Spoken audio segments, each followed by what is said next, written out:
Welcome to Unmute Yourself, the podcast. I'm Nancy Medoff, author, speaker, and coach. And I'm Beth Knaus, creative copywriter and the owner of That's a Spade Copywriting Services. We are done being polite and ready to get real about confidence, boundaries, and self-respect, both personally and in the workplace. Beth and I first met when we collaborated on the best-selling communication handbook for women, Unmute Yourself and Speak Up to Stand Out. Now we are amplifying our message and taking it on the road with Unmute Yourself, the podcast. Warning, there may be, no, who are we kidding, will be some adult content. We have a bullshit button and we're not afraid to use it. So buckle up, buttercups, because here we go.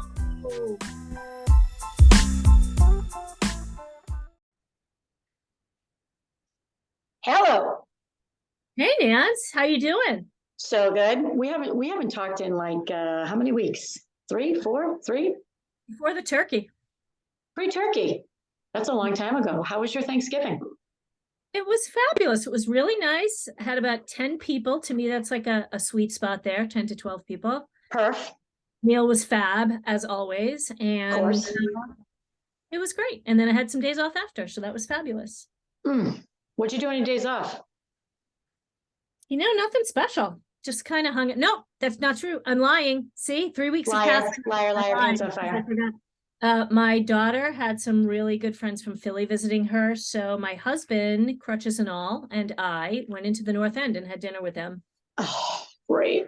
So fun. If you're listening and you're not from Boston or even the United States, which we'll talk about in a second, the North End is like Little Italy, right? It's our Little Italy in Boston. Yes. Did you stuff your face full of pasta? Yes, we actually got a bunch of stuff and shared and had a little wine. So good. So good. So what about good. you? What about your turkey? Mine was great. As usual, I made the turkey too late, so we ended up eating at like 7 o'clock, 7:30. It was good. It was just 4 people by design, and it was wonderful. We did a lot of walking in the woods. We watched the sunset from a bluff overlooking Cape Cod Bay. And on Friday, I sat in front of the fire all day, and I had a big Black Friday folder. I don't usually do this, but I'm like, I think it's a game. I'm like, okay, if you're going to send me 75 Black Friday emails, I'm going to get on your site and I'm going to figure out how to get the best deal, and you're going to lose money on me. That is my mission. So I did crazy Black Friday shopping in front of the fire. It was perfect. Awesome. It was great. I actually made a list ahead of time for Black Friday, and I actually didn't buy much. I didn't think the deals were that great. So to your point, I had a list, excuse me, Podsters, I apologize. Yeah, Beth, I had a list and it was great. I just banged through it. It was great. It was great. Okay. All right, let's move on. So we have some huge news. Huge. Big news, Podsters. Beth, does the number 25 mean anything to you? Like as in 25%. As in top 25%? Of Spotify podcasts. Yeah. I'm going with podcasts in general. We're gonna, yep. Yep. This is a huge achievement for us. Huge. So I was in the airport opening an email from some rando, and it said, here's a summary of all your podcast stats. So I'm like, all right, whatever. I open it up and I almost dropped my phone because Podsters, you have made us in the top 25% of podcasts globally. And if you are listening to this from Iceland, we love you. We are sending you so much love. Tell them why, Beth. Because we are in the top 10 of career podcasts in Iceland. Top 10. Top 10. So our little Icelandic friends, if there's something that you want to cover or want to hear about or want us to know, email us, hit us up on the socials, however you need to get in touch with us. We would love to hear from you. Love. Yeah. And it's don't you find it's a mystery who our fans are. And so I'd like to know. So send us a little note. It is a mystery and I would love to know. And like, random people. I caught up with somebody I haven't talked to in probably 10 years. And she said, I listen to your podcast. It's awesome. I had no idea she was listening. Like, we can't track any of this stuff. So Yeah, it's reach great. out. Let us know. Let us know. Let us know. Let us know you love us. Right. Yes. Cool. All right. Okay. So today we are talking about, and this is super timely, career transitions. And I am very excited about this, as is Beth, because I think the timing is fantastic and could not be better for career transitions for a number of reasons. One, I happen to be hosting a masterclass on December 19th, 1 hour. I don't really know if that's technically a masterclass, but December 19th, I'm doing a 1 hour live workshop, which takes you through my whole career transition process, power positioning, all the things. So if that's interesting to you, I will post a link to that in the show notes.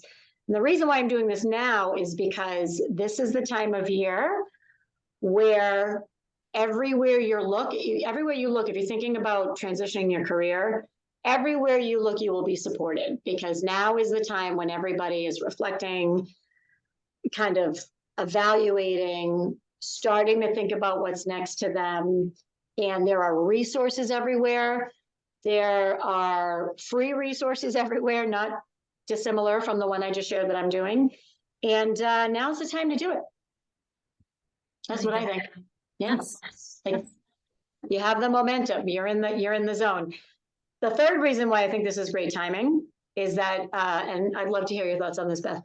I think we've just ended a year of like the new normal, if you will, after the C word ended, or is somewhat, excuse me, somewhat ended. So you've had a year to come back from the pandemic and figure out what your new life looks like and what your new work life looks like. And maybe what you thought was important to you isn't. And maybe you've had some epiphanies, or maybe you've had some nagging little kind of things or moments, and you're saying, you know what, I need to listen to this inner voice. So that was a lot from me. Beth, what do you think? Yes, I agree, of course, with everything that you just said. And I think over on this side of the camp, the transition piece for people who work for themselves, they're watching everything that's happening around them. And I think because many people work solo, they kind of get distracted by what other people are doing or choosing or changing. And I think that it's an awareness skill to be able to stop and be in your own box and decide what it is that is best for you, not best necessarily for what everyone is doing around you. Totally agree. Comparison is the thief of joy, right? And yeah, I totally agree. And I thought of two things while you were saying that. The first was that for those of you podsters that are in the corporate world, you know, you got to see it through to the end of the year. This is when you get your bonuses. This is when, you know, this is when companies incent you to stay, and there's a reason. So this is the time of year where you're like, I got to get out of here. I got to get out of here. I got to get out of here. And if that's the way you feel, we're going to talk about some ways or some strategies for how you can work through that. The other thing I thought about was, yes. So we're going to talk about envy versus jealousy in an upcoming podcast in the new year. Nope. Is that next week or the new year? I think I don't know, but it's coming up. And if you are comparing yourself to other people, and that is leading to, well, I can't do that, or they're already doing that, or this space is already too crowded, that is some kind of barrier and resistance that's in your head. And when you said that, it made me think about that. So rather than think about, why can't I make this career change or this career transition or business transition, my recommendation is that the question is, why am I resisting this? And to really think about that, because you're making it up in your head. Like, it doesn't, there's plenty enough for everybody. Would you agree with that? Yeah. I would agree with that. And actually this kind of is a sticking point for me, because I see a lot of people in my circles, like, let's talk about coaches, just because that's simple, because there's so many of them. And, you know, like, you see people say, I'm a life coach. Well, then 6 months later, that person might say, I'm a mindset coach. And then they might say, I'm a health and wellness coach. And I think what happens is they see, oh, this is a saturated spot and I need to define this. And sometimes we're defining ourselves along the way, which also kind of complicates things a little bit, but they keep changing that. And at the end of the day, no matter what type of coach you are, you need to define who you are as a coach and what your story is, and to dig deeper about who you are personally, because we do so much online, impersonal interaction. People want to know you personally. They want to know what's unique about you and what qualities you have that the other coach with the same title doesn't have. And that's the bottom line. And we are so resistant to this standing out and saying who we are. And we've become because of our life experience. And I'm not talking about where you went to college and what's on your resume. I'm talking about all the other things that have built your character over this time, because people are hiring you. They're 100%. not hiring your title, right? They're hiring your character and how they relate to you. So you have to tell personal, relatable stuff. And there's a nuance to that. So I can see why people resist. Totally agree. And this is so timely.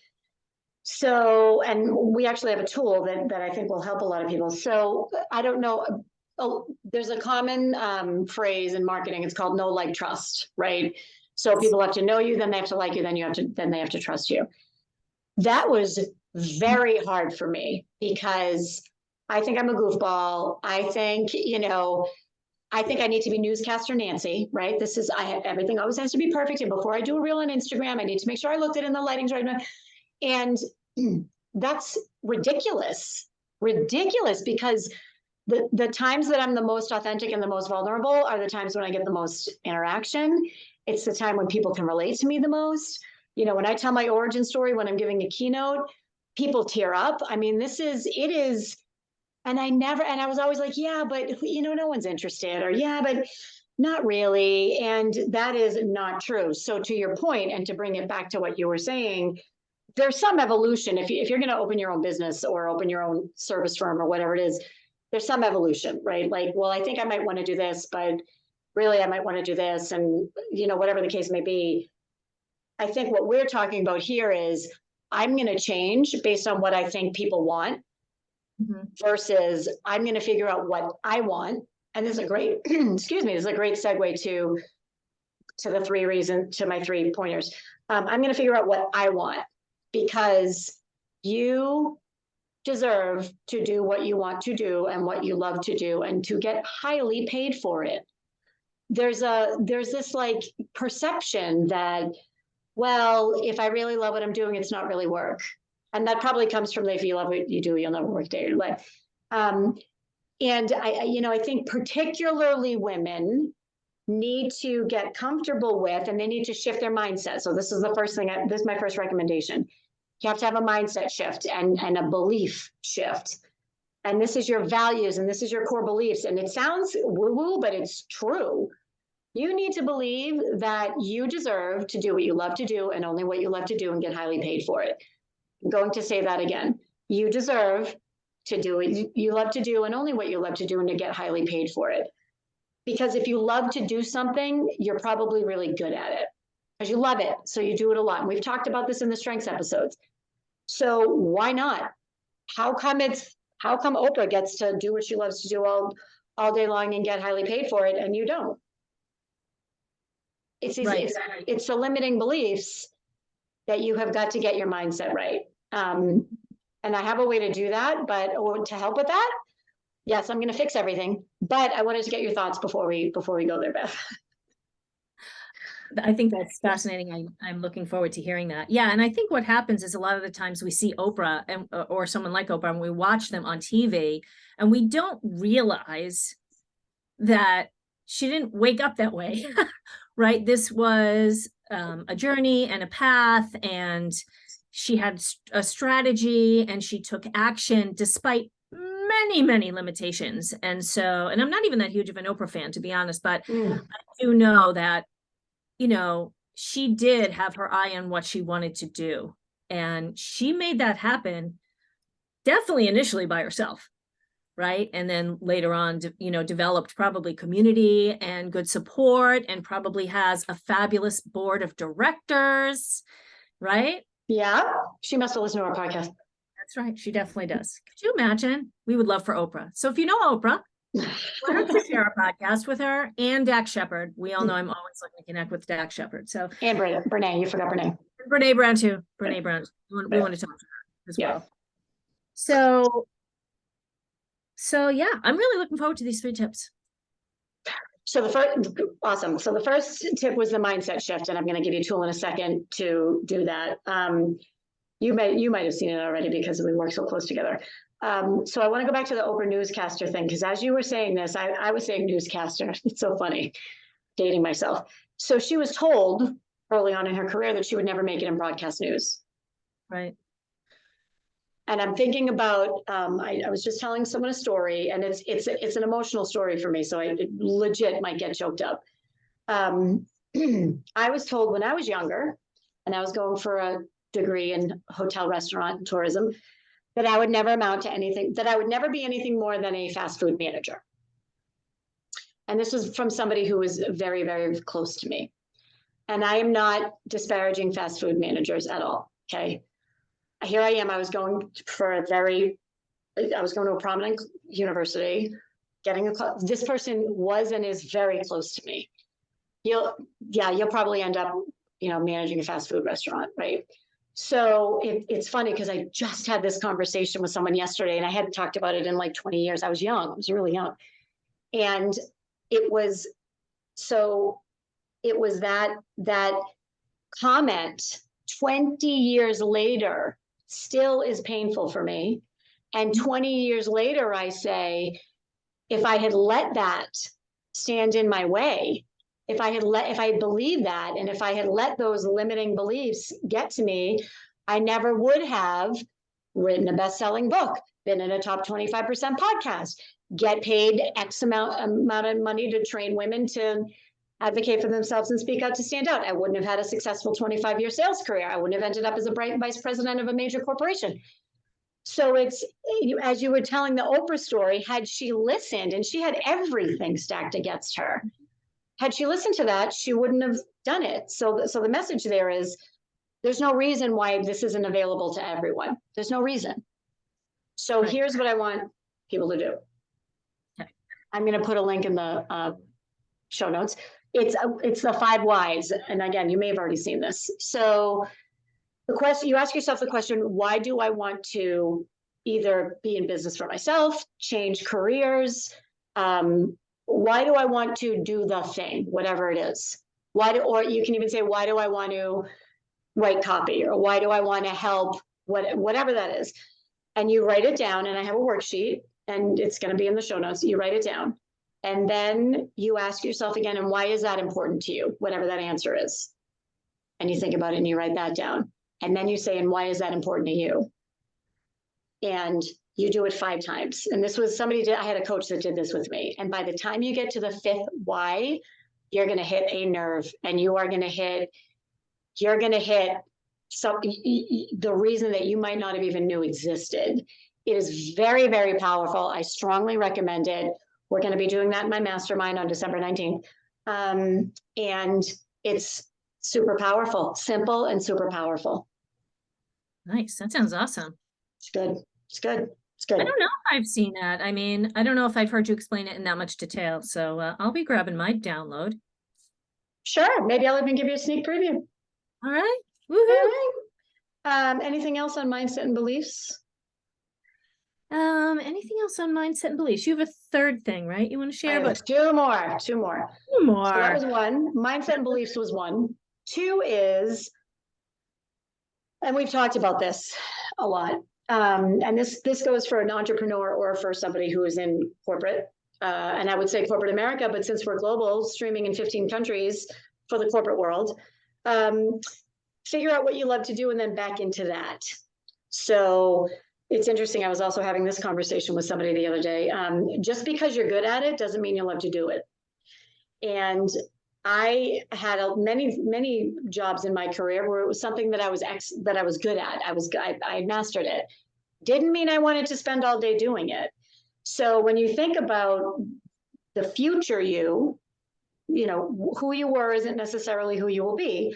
When you think about future you is what do you want to be doing? What do you want to be doing? And then you back into that.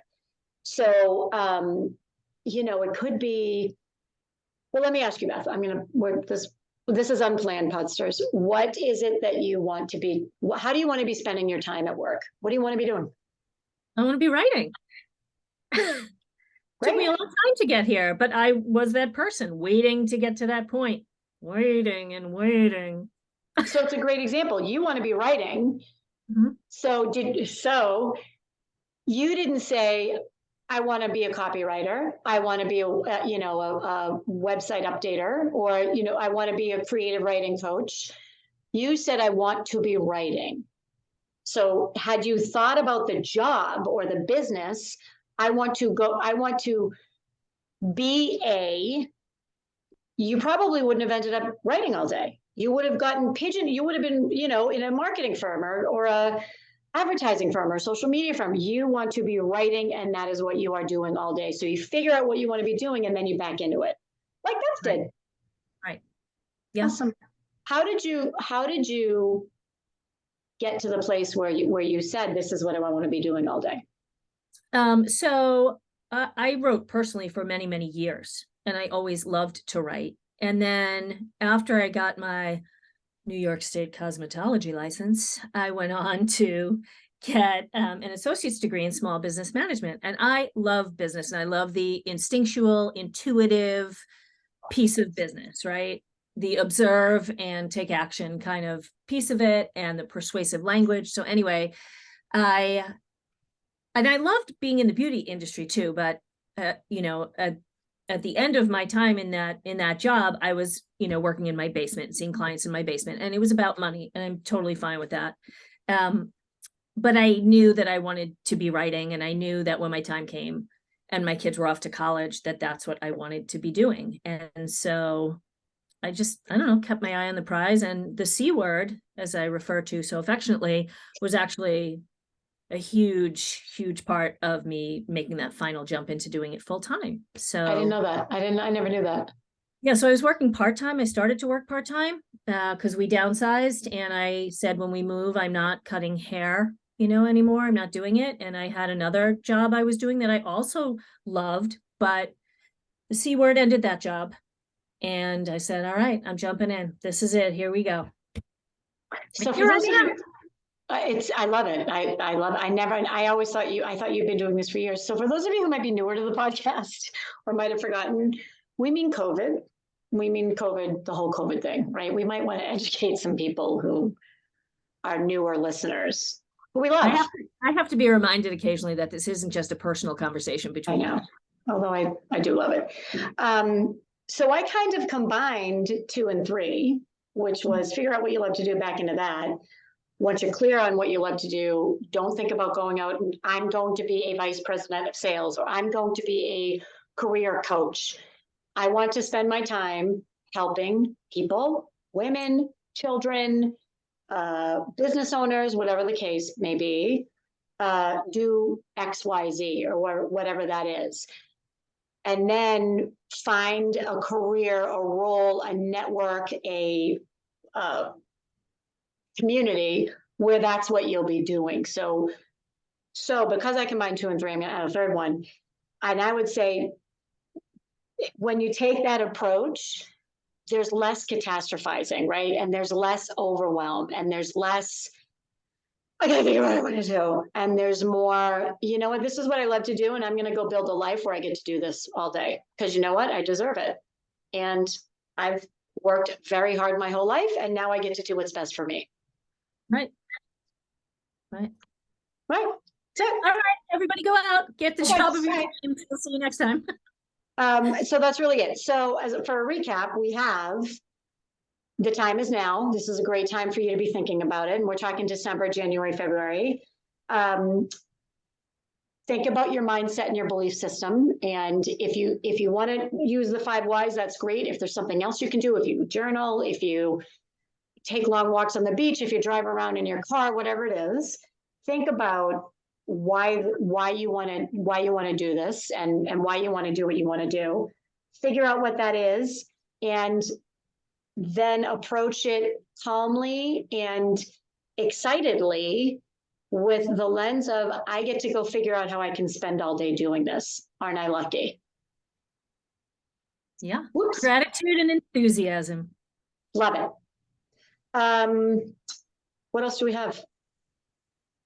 Oh, we're approaching. So this episode is airing on the 13th, December 13th. Right? Mhm. So we're right in the middle of holiday season. We hope you found value in the money episode. If you didn't catch that, it was the week prior. And we are going to be talking about some really cool things in the coming year. Well, we have a podcast for you next week where we talk about friendships, right?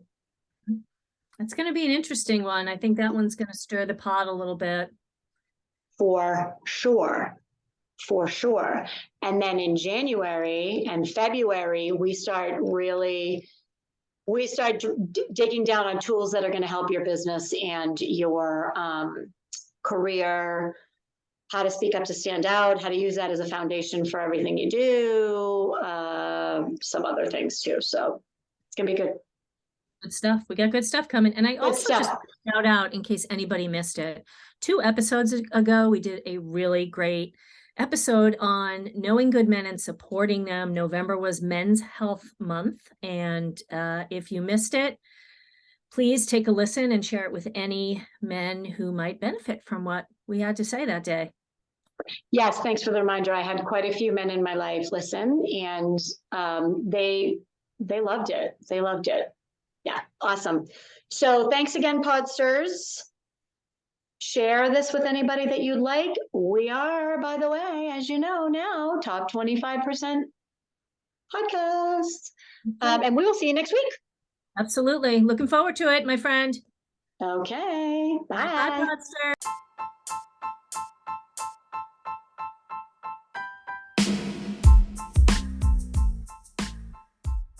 That's a wrap on another episode of Unmute Yourself, the podcast. We hope you found value in today's podcast. We hope you were able to take a little time for yourself and perhaps think about how you're showing up. And thank you for all of the great feedback we've been receiving. We'd love to hear more from you about what you think, the tactics you're using every day to speak up, and anything else you'd like to hear about on future episodes of Unmute Yourself, the podcast. You can contact us through our websites. Nancy can be found at nancymedoff.com, and Beth can be found at that'saspade.com. Or you can email us at unmuteyourselfthepodcast, all one word, @gmail.com. We will see you next week, and until then, keep speaking up.